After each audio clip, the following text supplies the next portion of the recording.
Hello friends, this is Sumit and welcome to dear learner academy. एक बार फिर से आप सबका डियर लर्नर एकेडमी में स्वागत है। प्यारे साथियों, आज हम बात करने वाले हैं उत्तर प्रदेश जीके के सामान्य अध्ययन के बारे में। जितने भी क्वेश्चंस महाभारत सीरीज़ में एग्जामपुर के विवेक सर ने लॉन्च किए हैं, वो सारे क्वेश्चंस मतलब फर्स्ट प्रैक्टिस के सारे क्वेश्चंस हम इस वीडियो में डिस्कस करेंगे। करीब 150 क्वेश्चंस होंगे। उन सब क्वेश्चंस को हम इस वीडियो में देखने वाले हैं। तो चलिए बिना किसी देरी के स्टार्ट करते हैं। एक बात और बता दे रहे हैं कि उत्तर प्रदेश का री एग्ज़ाम बहुत जल्द होने वाला है। आपको जुलाई लास्ट या अगस्त फर्स्ट सप्ताह तक इसके एग्ज़ाम डेट देखने को मिल सकते हैं। तो आप बिना किसी देरी किए अपनी तैयारी को और भी मजबूत बनाए रखें। और हम कह रहे हैं कि आप जिस चैनल से पढ़ रहे हैं वहाँ से बने रहें। ये ज़रूरी नहीं कि आप कोई पर्सनल चैनल मतलब हमारे कहने पर यूज़ करें। आप जहाँ से भी पढ़ रहे हैं, जहाँ से आपकी तैयारी अच्छी है, वहीं पर आप वीडियो को देखते रहिए और अपनी तैयारी को और भी मजबूत बनाते रहिए। तो चलिए हम स्टार्ट करते हैं। उत्तर प्रदेश कांस्टेबल री एग्ज़ाम 60,244 भर्ती महाभारत सीरीज़ का उत्तर प्रदेश जीके का क्वेश्चंस हम सॉल्व करेंगे। ठीक है, इस आज के पोर्शन में हम बात करने वाले हैं सामान्य ज्ञान की। सबसे पहला क्वेश्चन इसमें दिया गया है, लखनऊ के बड़े इमामबाड़े का निर्माण किस नवाब ने करवाया था। तो अगर हम बात करें कि लखनऊ के बड़े इमामबाड़े का निर्माण किसने कराया था, आसफुद्दौला ने करवाया था। कब करवाया था? 1784 में। 1784 में आसफुद्दौला ने लखनऊ के बड़े इमामबाड़े का निर्माण करवाया था। अगला प्रश्न है, काशी का सर्वप्रथम उल्लेख कहाँ पर मिलता है। तो मतलब कहाँ पर या किस वेद में मिलता है। तो सबसे पुराने वेद ऋग्वेद में काशी का उल्लेख मिलता है। देवबंद किस जनपद में स्थित है। आप कह सकते हैं कि देवबंद जो है सहारनपुर जनपद में स्थित है। यहाँ तक क्वेश्चन आपको समझ में आया होगा। अब हम चलते हैं अपने अगले क्वेश्चन की तरफ, देखते हैं उसमें क्या कह रहा है कि नाथ संप्रदाय का सिद्धपीठ गोकर्णनाथ किस जनपद में है। तो ये जो है आपके कहाँ पर स्थित है, लखीमपुर खीरी में। ठीक है, नाथ संप्रदाय का सिद्धपीठ गोकर्णनाथ जो है वह लखीमपुर में स्थित है। श्रृंगवेरपुर वर्तमान में कहाँ पर है। तो श्रृंगवेरपुर जो है आपका वर्तमान में कहाँ पर है, प्रयागराज में। अगला प्रश्न है, कुरु महाजनपद का संबंध उत्तर प्रदेश के किस जनपद से है। तो कुरु महाजनपद का संबंध जो है उत्तर प्रदेश के किस जनपद से है, मेरठ से है। अगले प्रश्न की तरफ चलते हैं, देखते हैं कि अगला प्रश्न क्या कह रहा है। उत्तर प्रदेश में 1857 की क्रांति का आरंभ सर्वप्रथम किस नगर से हुआ था। आप सभी को पता होगा कि यह मेरठ से हुआ था। ठीक है, पद्मावती सती मंदिर किस जनपद में स्थित है। तो पद्मावती सती मंदिर जो है आपकी कन्नौज में स्थित है। ठीक, या कन्नौज इसका सही जवाब होगा। अगले प्रश्न को देखते हैं, चलते हैं अगले प्रश्न की तरफ। उत्तर प्रदेश में अप्रवासी भारतीयों के लिए अपने पूर्वजों की तलाश संबंधी कौन सी योजना चलाई जा रही है। तो ये जो है आपकी डिस्कवर योर रूट्स योजना चलाई जा रही है। ठीक है, समय को देखते हुए बहुत कम समय में हम 150 क्वेश्चंस को कवर करेंगे, इसीलिए हम सभी ऑप्शंस को डिस्कस नहीं कर रहे हैं। जो ऑप्शन सही है या फिर जो हमें याद करना है बस हम उसी ऑप्शन को डिस्कस करेंगे। चलिए हम अगले प्रश्न पर चलते हैं, देखते हैं अगला प्रश्न क्या कह रहा है। निम्नलिखित में से कौन सा युग्म सुमेलित नहीं है। इसमें युग्म का मिलान करना है कि कौन सा सही है। वृंदावन मंदिर जो है मथुरा में है, ये बात सही है। जेके मंदिर लखनऊ में, गलत बात है। विश्वनाथ मंदिर वाराणसी में है, सही है। देवी पाटन मंदिर तुलसीपुर में, ये भी सही है। अगर हम बात करें कि जेके मंदिर जो लखनऊ दिया है ये सुमेलित नहीं है, तो जेके मंदिर कहाँ पर स्थित है, ये कानपुर में है। आपको याद होना चाहिए ये कहाँ पर है, कानपुर में स्थित है। अब चलते हैं अपने अगले प्रश्न की तरफ, देखते हैं हमारा अगला प्रश्न क्या कह रहा है। सूची ए व सूची 2 को सुमेलित कीजिए और कोड द्वारा सही उत्तर का चयन कीजिए। सूची ए को सूची 2 से सुमेलित करना है। ठीक है, तो चलिए देखते हैं क्या कह रहा है कि पशु मेला प्रयागराज, ध्रुपद मेला आजमगढ़, गोविंद मेला देवरिया, माघ मेला वाराणसी। ये एकदम गलत मिलान दिया गया है, इसको हमें सही मिलान करना है। तो चलिए हम सही मिलान करते हैं। जो पशु मेला है वह कहाँ पर लगता है, देवरिया में। ठीक, पशु मेला का संबंध किससे है, देवरिया से है। ध्रुपद मेला कहाँ पर लगता है, वाराणसी में लगता है। उसके बाद क्या दिया गया है, गोविंद साहब मेला, तो ये आपका कहाँ पर लगेगा, आजमगढ़ में लगेगा। माघ मेला आपका कहाँ पर लगता है, माघ मेला आपका प्रयागराज में लगता है। ये इसका सही मिलान है। पशु मेला देवरिया में, ध्रुपद मेला आपका वाराणसी में, गोविंद साहब मेला आजमगढ़ में, उसके बाद माघ मेला आपका कहाँ पर है, प्रयागराज में। अब चलते हैं अपने अगले प्रश्न पर, मतलब इसमें जो है ऑप्शन ए आपका सही होगा। अगले प्रश्न की तरफ चलते हैं, देखते हैं अगला प्रश्न क्या कह रहा है। अगर हम अपने अगले प्रश्न की बात करें तो इसमें कहा गया है कि किसके काल से ठुमरी को लोकप्रियता मिलनी प्रारंभ हुई थी। तो आप कह सकते हैं कि वाजिद अली शाह, वाजिद अली शाह के काल से ठुमरी को लोकप्रियता मिलनी प्रारंभ हो गई थी। अगला प्रश्न, निम्नलिखित में से कौन सा एक सुमेलित नहीं है। देवा जो है बाराबंकी का है, सही है। आला महोबा का है, सही है। कजरी मिर्जापुर की है, सही है। लेकिन कर्मा जो है मथुरा का है, ये गलत है, यही एक सुमेलित नहीं है। अगले प्रश्न में क्या कह रहा है कि मेघदूत श्रृंखला किसने चित्रित की थी। तो मेघदूत श्रृंखला जो है हरिहर लाल मेढ़ ने चित्रित की थी। अब इसी क्रम में हम अपने अगले प्रश्न पर चलते हैं, देखते हैं हमारा अगला प्रश्न क्या कह रहा है। कला एवं शिल्प महाविद्यालय के प्रथम भारतीय प्राचार्य कौन थे। तो इसका जो सही जवाब है वह होगा आपका क्या, आसित कुमार हलदार। अगला प्रश्न है, झांझरी मस्जिद का निर्माण किसने करवाया था। तो झांझरी मस्जिद का निर्माण जो है इब्राहिम सर्की ने करवाया था, ये इसका सही जवाब होगा। बटलर पैलेस का नाम किसके नाम पर रखा गया है। तो बटलर पैलेस का नाम जो है आपका सर हरकोर्ट के नाम पर रखा गया है। अब इसी क्रम में हम अपने अगले प्रश्न पर चलते हैं, देखते हैं अगला प्रश्न क्या कह रहा है। सारनाथ का सिंह स्तंभ किस काल की कला का सर्वोत्कृष्ट नमूना है। तो ये सभी को पता होगा कि यह किस काल की कला का सर्वोत्कृष्ट नमूना है, मौर्य काल की। अगले प्रश्न की बात करें तो आधुनिक चित्रकला का प्रारंभ कब से माना जाता है। तो आधुनिक जो है चित्रकला का प्रारंभ वर्ष 1911 है। इसी क्रम में हम अब चलते हैं अपने अगले प्रश्न पर, देखते हैं हमारा अगला प्रश्न क्या कह रहा है। कुषाण कालीन स्थल हुलासखेड़ा किस जनपद में अवस्थित है। तो ये आपका किस जनपद में है, आप कह सकते हैं कि यह आपका लखनऊ जनपद में स्थित है। कुषाण कालीन स्थल हुलासखेड़ा जो है लखनऊ जनपद में स्थित है। पशु मेले के लिए प्रसिद्ध बटेश्वर उत्तर प्रदेश के किस जिले में स्थित है। तो जो बटेश्वर मेला है वह कहाँ पर लगता है, आप सभी को पता होगा कि वह आगरा में लगता है। इसी क्रम में चलते हैं हम अपने अगले प्रश्न की तरफ, देखते हैं हमारा अगला प्रश्न क्या कह रहा है। प्रेमचंद पुरस्कार किस संस्था द्वारा दिया जाता है। तो जो है आपका प्रेमचंद पुरस्कार है वह हिंदी संस्थान द्वारा दिया जाता है, ऑप्शन बी इसका सही जवाब होगा। भारत भारती सम्मान उत्तर प्रदेश की किस संस्था द्वारा दिया जाता है। तो भारत भारती सम्मान जो है उत्तर प्रदेश के हिंदी संस्थान द्वारा दिया जाता है, ये भी। इसी क्रम में हम अपने अगले प्रश्न की तरफ चलते हैं। वर्तमान में राज्य व्यावसायिक एवं प्राविधिक शिक्षा का विभाग के अधीन कितने इंजीनियरिंग कॉलेज हैं। तो आप कह सकते हैं कि वर्तमान में जो है 11 इंजीनियरिंग कॉलेज व्यावसायिक एवं प्राविधिक शिक्षा विभाग के अधीन है। हिंदू मुसलमान एकता का प्रतीक सुलह कुल उत्सव उत्तर प्रदेश के किस जनपद में आयोजित किया जाता है। तो जो है आपका सुलह कुल उत्सव है वह आपका कहाँ पर आयोजित होता है, आगरा में आयोजित किया जाता है। अपने अगले प्रश्न की तरफ चलते हैं। दीप नृत्य उत्तर प्रदेश के किस क्षेत्र का लोकप्रिय नृत्य है। तो दीप नृत्य जो है आपका कहाँ का लोकप्रिय नृत्य है, बुंदेलखंड का। उत्तर प्रदेश में भारतीय सूचना प्रौद्योगिकी संस्थान कहाँ स्थापित किया गया है। तो ये आपका कहाँ पर स्थापित किया गया है, इलाहाबाद प्रयागराज में। इसी क्रम में हम अपने अगले प्रश्न की तरफ चलते हैं, देखते हैं कि अगला प्रश्न क्या कह रहा है। गुरु गोविंद सिंह स्पोर्ट कॉलेज की स्थापना उत्तर प्रदेश में कहाँ पर की गई थी। तो ये आपकी की गई थी कहाँ पर, लखनऊ में। ऑप्शन डी इसका सही जवाब है। प्रथम विकलांग विश्वविद्यालय की स्थापना स्थापित किया गया था, कहाँ पर प्रथम विकलांग विश्वविद्यालय स्थापित किया गया था। तो आप कह सकते हैं कि लखनऊ में स्थापित किया गया था। इसके बाद का प्रश्न क्या कह रहा है,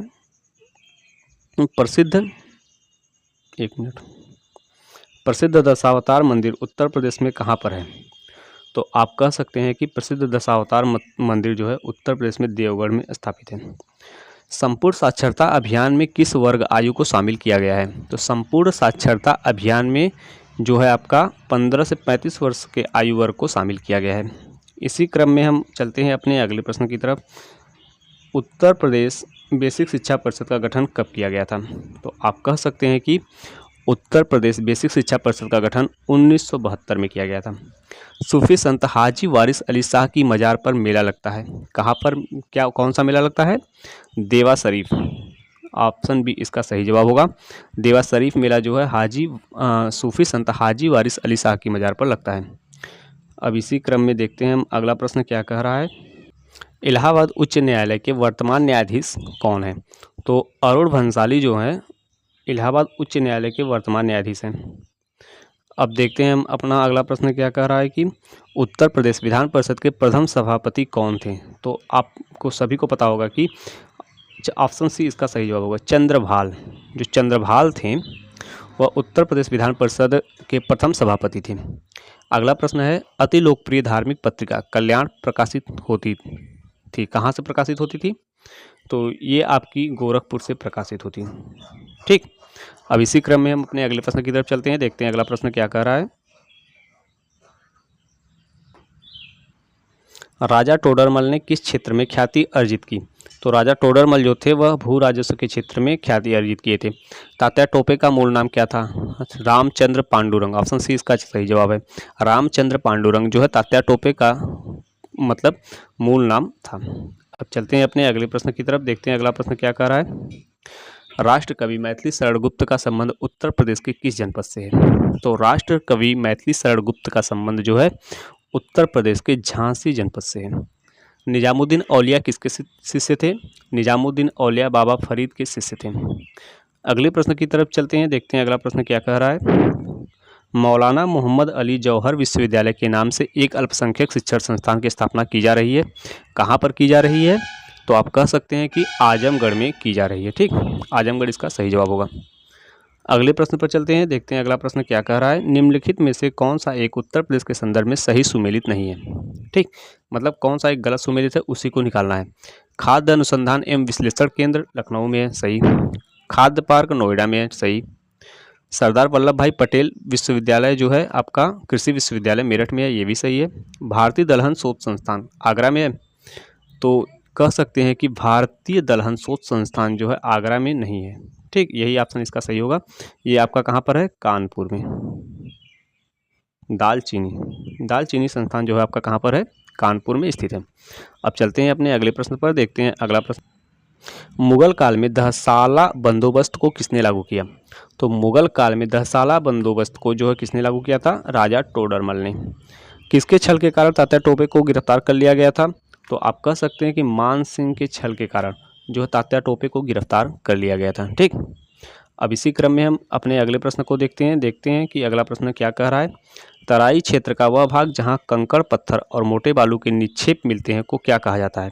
तो आप कह सकते हैं कि उसे क्या कहा जाएगा, भाबर क्षेत्र। ठीक, अगले प्रश्न पर चलते हैं, देखते हैं अगला प्रश्न क्या कह रहा है। उत्तर प्रदेश के तराई क्षेत्र में किस फसल की कृषि बड़े पैमाने पर की जाती है। तो इसके ऑप्शन को पहले देख लेते हैं। हम कह सकते हैं कि भाबर क्षेत्र में जो है आपका धान और गन्ने की खेती बहुत अधिक मात्रा में की जाती है, मतलब ऑप्शन सी इसका सही जवाब होगा। अगले प्रश्न पर चलते हैं, देखते हैं कि अगला प्रश्न क्या कह रहा है। इसमें कहा गया है कि सूची 1 व सूची 2 को सुमेलित कीजिए तथा सूचियों के नीचे का कूट प्रयोग करते हुए सही उत्तर चुनिए। ठीक, इसमें सही उत्तर चुनना है। गौतम बुद्ध नगर, अमरोहा, ज्योतिबा फूले नगर, खलीलाबाद, संत कबीर नगर, नौगढ़ या सिद्धार्थ नगर नोएडा में है।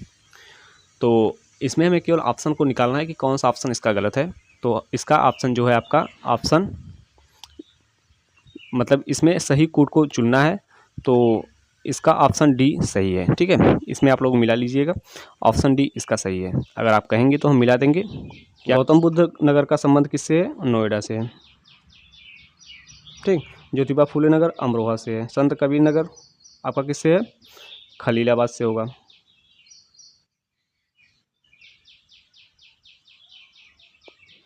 इसमें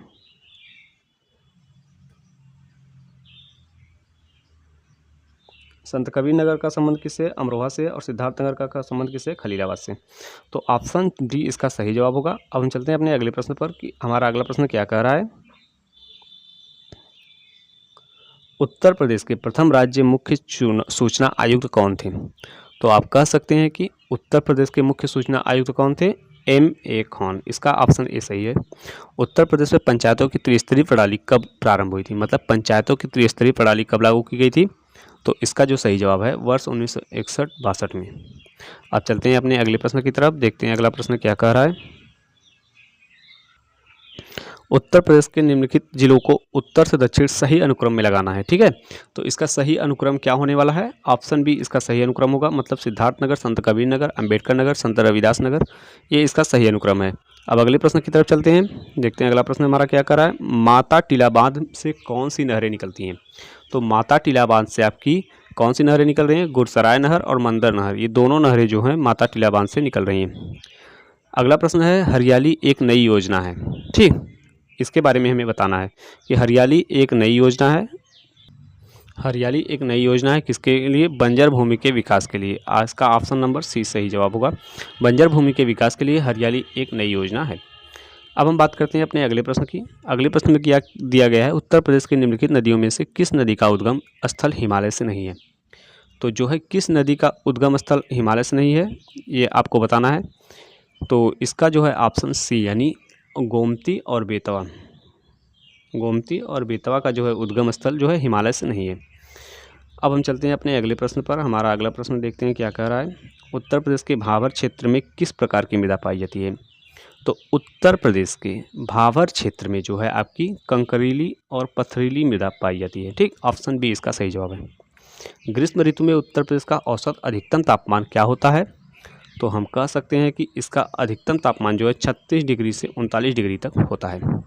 अगले प्रश्न को देखते हैं कि अगले प्रश्न में क्या कह रहा है। उत्तर प्रदेश के किस जिले में सबसे कम वर्षा होती है? तो उत्तर प्रदेश के आपके मथुरा जिले में, ठीक, मथुरा में सबसे कम वर्षा होती है। उत्तर प्रदेश में सर्वाधिक वर्षा किस क्षेत्र में होती है? तो पूर्वी मैदानी क्षेत्र में जो है सबसे अधिक वर्षा होती है। इसका ऑप्शन नंबर ए सही होगा, पूर्वी मैदानी क्षेत्र। अगले प्रश्न की तरफ चलते हैं, देखते हैं अगला प्रश्न क्या कह रहा है। उत्तर प्रदेश में मई जून के महीने में तीव्र चलने वाली पश्चिमी हवाओं को क्या कहा जाता है? तो सभी को पता होगा कि इसे लू कहते हैं। भारत की सिंचाई क्षमता का सर्वाधिक भाग पूरा होता है किससे पूरा होता है? किससे पूरा होता है? लघु एवं बृहद परियोजनाओं से पूरा होता है। बी इसका सही जवाब होगा। अब चलते हैं अपने अगले प्रश्न पर, देखते हैं अगला प्रश्न क्या कह रहा है। निम्नलिखित में से कौन चंबल घाटी योजना से संबंधित है? तो हम कह सकते हैं कि गांधी सागर और गोविंद बल्लभ पंत सागर, ये दोनों जो है चंबल घाटी योजना से संबंधित है। अगले प्रश्न में क्या कह रहा है कि हमें मिलान करना है, देखते हैं कि क्या। तो 62 का जो है आपका ऑप्शन नंबर बी सही जवाब है, आप लोग मिला लीजिएगा। अब हम चलते हैं अपने अगले प्रश्न पर। हमारा अगला प्रश्न क्या कह रहा है कि निम्नलिखित में से कौन सी उत्तर प्रदेश की पेयजल परियोजना है? मतलब पूछ रहा है कि उत्तर प्रदेश की पेयजल परियोजना कौन सी है। तो आप कह सकते हैं कि गोकुल बैराज योजना जो है उत्तर प्रदेश की पेयजल परियोजना है। कथन निष्कर्ष को हम छोड़ रहे हैं, आप लोग अपने तर्क पर कर लीजिएगा। अगर आपको चाहिए कि इसका ऑप्शन बता दिया जाए तो ऑप्शन नंबर, तो इसका जो है 64 का ऑप्शन नंबर ए सही जवाब है, ठीक। ए तथा आर दोनों सही हैं, आर ए की सही व्याख्या कर रहा है। अगले प्रश्न पर चलते हैं। अगला प्रश्न क्या कह रहा है। उत्तर प्रदेश में सर्वाधिक मात्रा में कौन सी मिट्टी पाई जाती है? तो उत्तर प्रदेश की बात कर रहा है कि सर्वाधिक मात्रा में कौन सी मिट्टी पाई जाती है। आप सभी को पता होगा कि उत्तर प्रदेश में सर्वाधिक मात्रा में जलोढ़ मिट्टी पाई जाती है। अगले प्रश्न की बात करें तो अगले प्रश्न में कह रहा है उत्तर प्रदेश में गेहूं की सर्वाधिक उत्पादकता किस क्षेत्र में होती है? तो उत्तर प्रदेश में गेहूं की सर्वाधिक मात्रा गंगा घाघरा दोआब में होती है, ठीक। अगले प्रश्न की बात करें तो अगला प्रश्न कह रहा है कि उत्तर प्रदेश निम्नलिखित में से किन फसलों में सबसे बड़ा उत्पादक है? तो जो है इसका जो सही जवाब होगा आपका ऑप्शन नंबर डी, यानी कि उत्तर प्रदेश आपका जो है, एक मिनट, उत्तर प्रदेश जो है आलू और गन्ना के लिए सबसे बड़ा उत्पादक है। अब हम चलते हैं अपने अगले प्रश्न पर। हमारा अगला प्रश्न क्या कह रहा है। मृदा अपरदन रोका जा सकता है किससे? मृदा अपरदन जो है वनारोपण द्वारा रोका जा सकता है।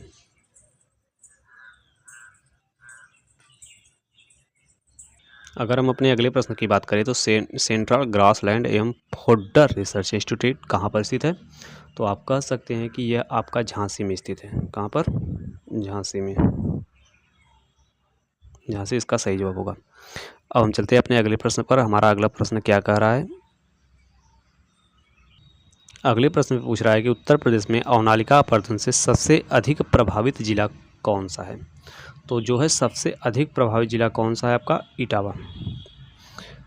अगले प्रश्न में दिया गया है निम्नलिखित को सुमेलित करते हुए कूट की सहायता से सही उत्तर देना है। तो इसका हम ऑप्शन आपको बता दे रहे हैं क्योंकि टाइम बहुत कम है और हमें सभी क्वेश्चंस को हल करना है। तो इसका ऑप्शन बता दे रहे हैं, आप उसको सुमेलित कर लीजिएगा। क्वेश्चन नंबर 71 का ऑप्शन सी सही जवाब होगा। अब हम चलते हैं अपने अगले प्रश्न पर कि हमारा अगला प्रश्न क्या कह रहा है कि